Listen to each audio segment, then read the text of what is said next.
महाराज दत्तात्रेय की उपासना करते थे और उन्हें पसंद इन्होंने बहुत से वरदान प्राप्त कर लिए थे। ऐसे रूप से 11 वरदान इन्होंने प्राप्त किया था भगवान दत्तात्रेय से। पहला वरदान यह कहा जाता है, ऐसा ऐश्वर्य शक्ति जिसके द्वारा संपूर्ण प्रजा का विधि सम्मत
आता है कि दत्तात्रेय महाराज ही स्वयं भगवान परशुराम के रूप में अवतरित हुए और परशुराम के रूप में अवतरित होकर उन्होंने सहस्त्रबाहु का वध किया। इस तरह मर्यादा रखी गुरु शिष्य परंपरा की। अब उसके लिए भी भूमिका तो चाहिए ना, सीधे आकर तो मारेंगे नहीं। तो भगवान परशुराम के रूप में दत्तात्रेय जी महाराज का अवतरण होता है। इधर राजा सहस्त्रबाहु बड़े राजा थे और एक दिन सहस्त्रबाहु अपनी सेना के साथ महर्षि जमदग्नि भगवान परशुराम के पिताजी उनके आश्रम में पधारे। अतिथि देवो भव की परंपरा का निर्वाह करते हुए खूब अच्छा राजोचित सत्कार हुआ उनका, सहस्त्रबाहु अर्जुन का। उन्होंने सोचा होगा कि एक फकीर जो कुटिया में रहता है उसके द्वारा इस तरह का स्वागत सत्कार ये कैसे हुआ। तो पता चला कि महर्षि जमदग्नि के पास एक कामधेनु गौ है और उस कामधेनु गौ की कृपा से ही ऐसा आतिथ्य संभव हुआ। भविष्य पुराण के उत्तर पर्व में एक कथा आती है जहां वर्णन है कि जब समुद्र का मंथन हुआ, समुद्र मंथन से 14 रत्न निकले, उसमें 5 कामधेनु गायें निकली थी। उनमें एक कामधेनु का नाम नंदा, दूसरे का सुभद्रा, तीसरी गौ का नाम सुरभि, चौथी सुशीला और 5वां बहुला। ये 5 कामधेनु गायें देवताओं को तृप्त करने के लिए और विश्व कल्याण के लिए, महात्माओं की सुरक्षा के लिए, महात्माओं का पोषण करने के लिए प्रकट हुई थी।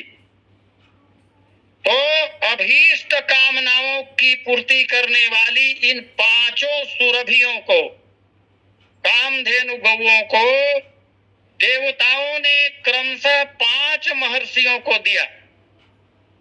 नंदा नामक सुरभि महर्षि जमदग्नि को, सुभद्रा महर्षि महर्षि भरद्वाज को, सुरभि महर्षि वशिष्ठ को, और कहीं कहीं कथाओं में ऐसा वर्णन भी मिलता है कि महर्षि वशिष्ठ के पास जो गाय थी उनका नाम नंदिनी था, ऐसी कथा भी आती। ऐसा वर्णन भी ग्रंथों में प्राप्त होता है कि कामधेनु गाय की 9 बेटियां थी और सबका नाम नंदिनी था, जो अलग अलग ऋषियों को प्रदान की गई थी, ऐसी कथा भी मिलती है। सुशीला नाम की कामधेनु गाय असित नामक ऋषि को प्रदान की गई, और बहुला नाम की जो कामधेनु थी वह महर्षि गौतम के पास थी। तो इन्हीं कामधेनु गौ की कृपा से खूब अच्छा आदर सत्कार हुआ। और फिर सहस्त्रबाहु ने विचार किया कि ऐसी कामधेनु गौ एक फकीर के पास नहीं बल्कि राजा के पास होनी चाहिए। उन्होंने अपने सैनिकों से कहा कि ये गाय हमारे आश्रम में ले चलो, और गाय जबरदस्ती बछड़े सहित, बछड़ा के साथ गाय को जबरदस्ती ले गए। ऐसा भी कहा जाता है कि रात के समय जब महर्षि जमदग्नि विश्राम कर रहे थे तब सहस्त्रबाहु ने आकर उनकी हत्या कर दी। उस समय भगवान परशुराम आश्रम पर नहीं थे। परशुराम जी महाराज जब आए आश्रम पर तो उनकी माता रेणुका 21 बार छाती पीट पीट कर विलाप करती है, और भगवान परशुराम जी महाराज ने तब यह संकल्प लिया कि मैं क्षत्रियों से धरती को हीन कर दूंगा।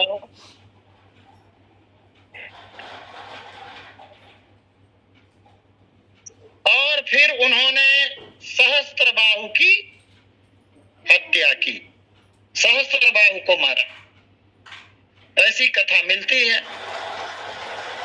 इसी बात को परशुराम जी महाराज कह रहे हैं कि जिसने मेरे गुरुजी के धनुष को तोड़ा है वह मेरे लिए सहस्त्रबाहु के समान दुश्मन है। वैसे शास्त्र का वचन तो यह है कि क्षमा शत्रौ च मित्रे च यति नामेव भूषणम। यति को चाहिए, सन्यासी को चाहिए कि वे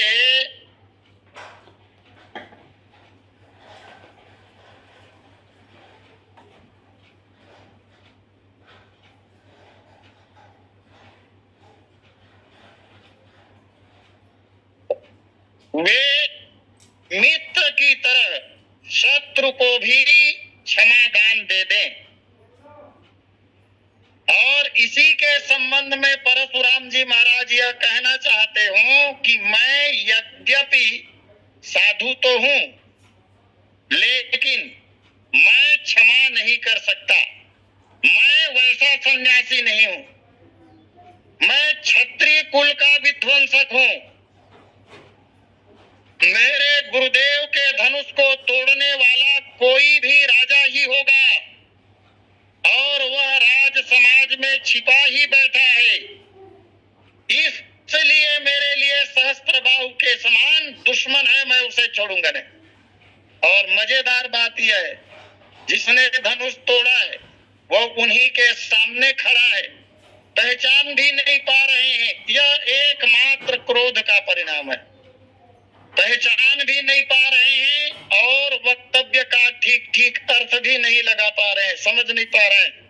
इसलिए आगे उन्होंने कहा, परशुराम जी ने बोले, सो बिलगताऊ बिहाई समाजा जय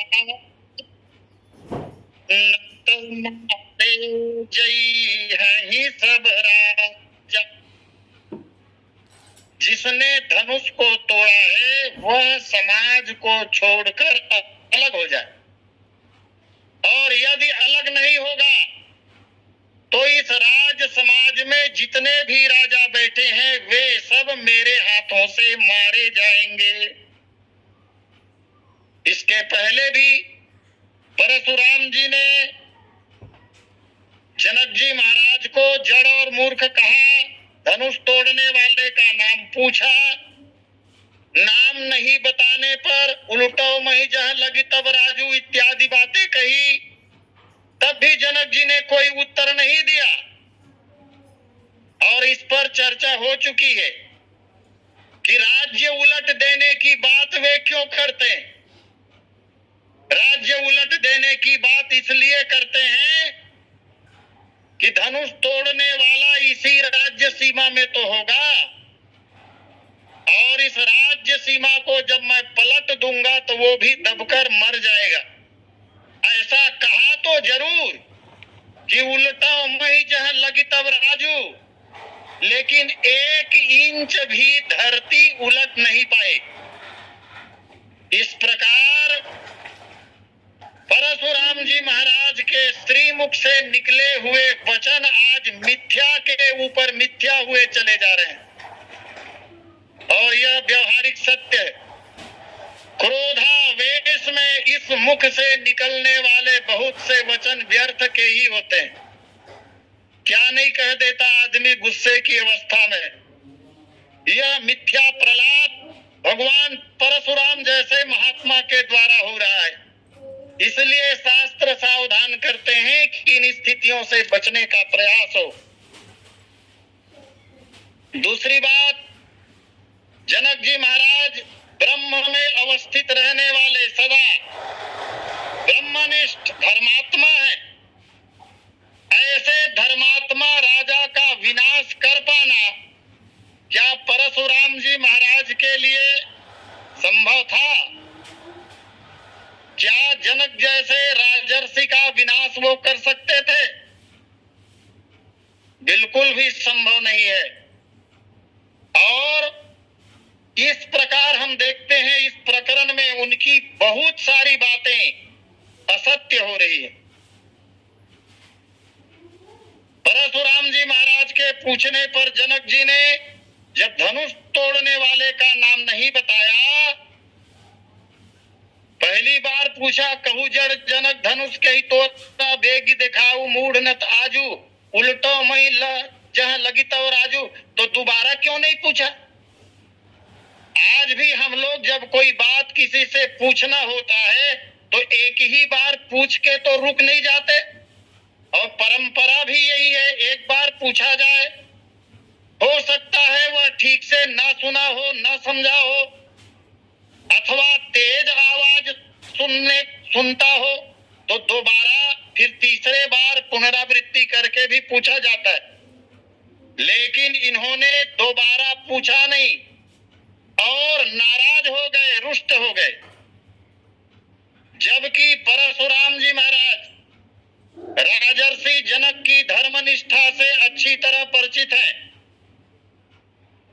इसलिए उन्होंने अपने मन में सोचा कि जनक जी न बता रहे हो तो न बताएं सही, हम दोबारा पूछेंगे नहीं और अपनी युक्ति के द्वारा अपने तरीके से हम अपराधी कौन है इसका पता लगा लेंगे, यह सोचा। और ऐसा सोचकर ही उन्होंने यह कह दिया कि न तुम्हारे जय हैं सब राजा।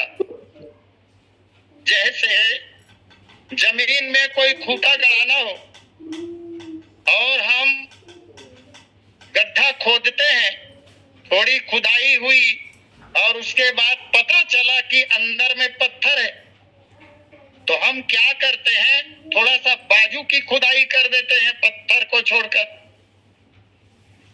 उसी प्रकार परशुराम जी महाराज कर रहे हैं, थोड़ा बाजू खुदाई कर रहे हैं, स्वयं राज समाज को छोड़कर अलग हो जाए जिसने धनुष तोड़ा है, और नहीं तो नत मारे जय हैं सब राजा। समाज को छोड़कर अलग होने के लिए कहा। इसका तात्पर्य यह है कि मेरा शत्रु जो सहस्त्रबाहु के समान है वह इसी समाज में छिपा हुआ है, इसी समाज का आश्रय लेकर बैठा हुआ है। यदि वह बाहर आ जाएगा तो हम उसे मार डालेंगे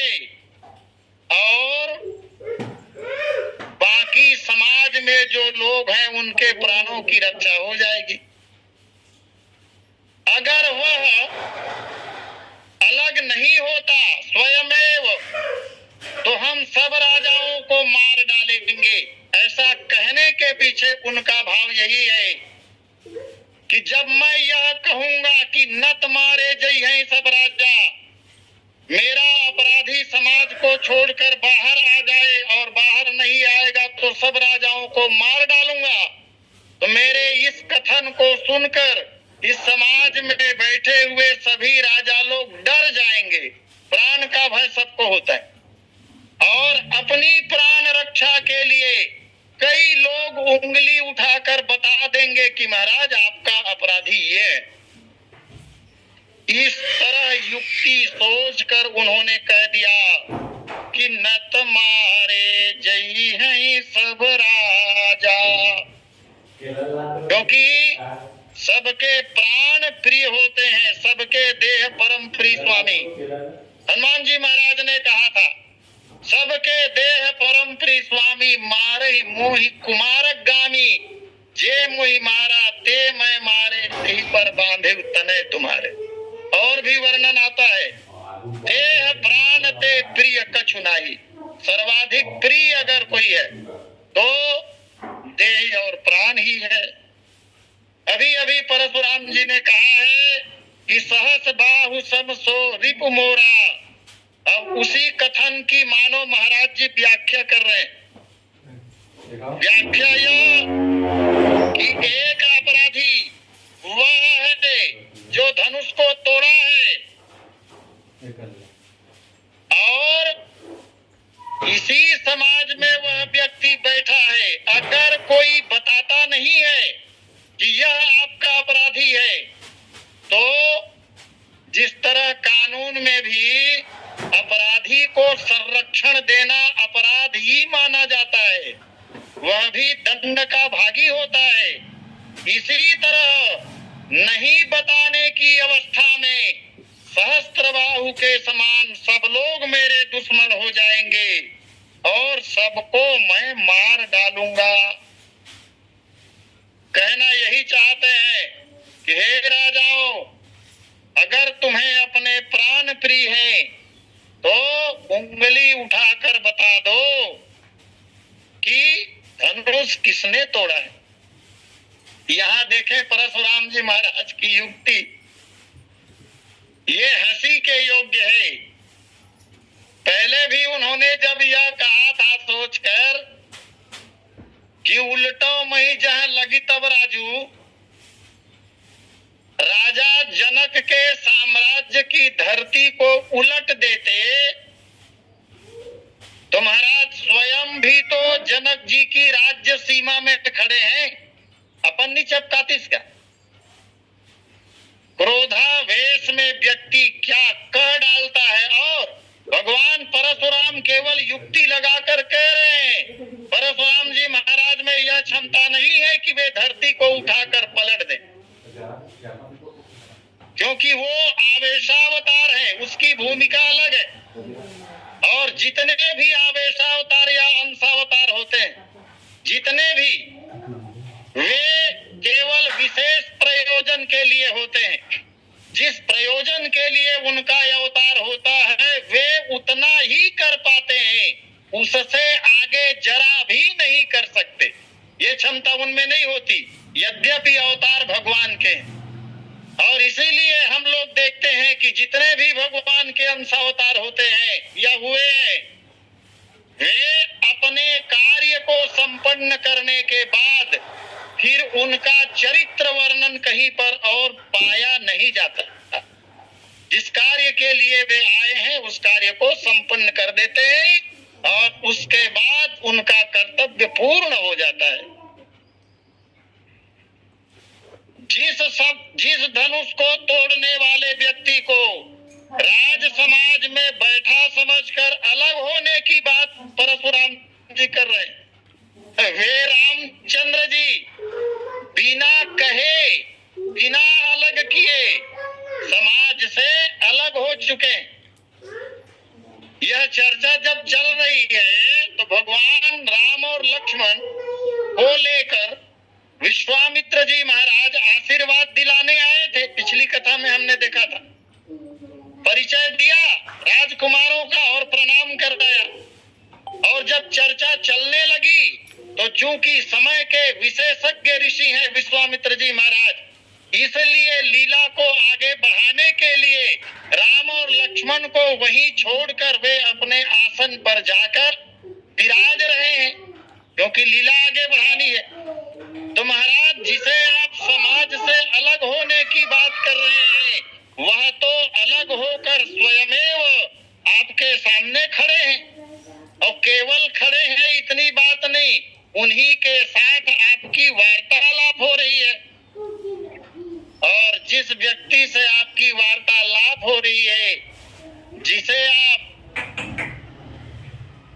न जानते हुए भी अपराधी कह रहे हैं, उनको पहचान नहीं पा रहे हैं, ये तो वही बात हो गई ना, जैसे सूर्य सामने चमचमा रहा हो,